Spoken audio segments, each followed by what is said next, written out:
You're watching Creating a Healthy Future, and I'm joined now by Dr. Michael Dixon, Chairman of the College of Medicine and Champion of Social Prescription. Great to see you again. Thank you very much for coming in.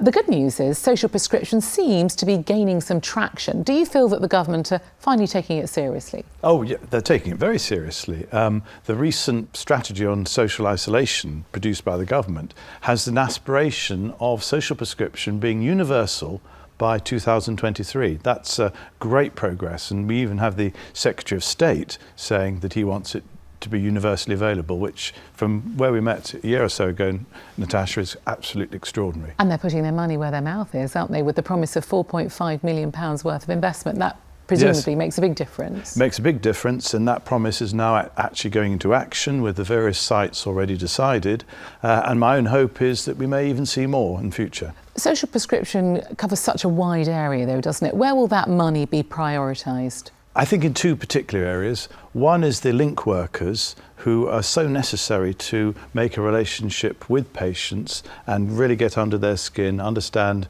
what their challenges are and help them to the various offers available. And secondly, investment in the volunteer and voluntary sector, who will be providing so many of those interventions. Loneliness obviously is something that's top of your agenda. There was recently a report, wasn't there, saying that something like 14% of people say that they're lonely, with 3.6 million over 65s relying on the television as their main source of company. Those figures are heartbreaking, and it's clearly something that you focus on. Oh, totally. I mean, it is horrifying, as you say, and loneliness kills. We know that it has the same health benefit to make a socially isolated person not socially isolated as giving up smoking. In fact, if you have a heart attack, your chance of dying are twice as much if you're socially isolated. And you can well understand that, can't you, with the support that you need when you've suffered some kind of shock like that. Yes, absolutely. So if you discover that one of your patients is extremely lonely, what are the interventions that can take place?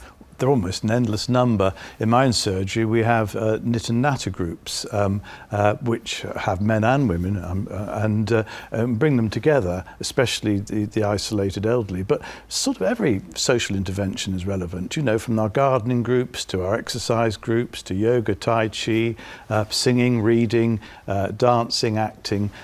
All these are interventions that bring people together, and that has this enormous health benefit in terms of both their mental and physical welfare. There's a great difficulty, isn't there? Because we hear all the time about how stretched the NHS are, and we don't dispute it.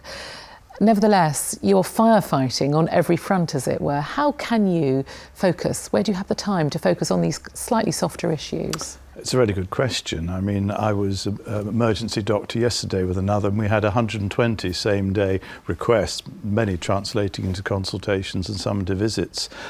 We've got our crash helmets on.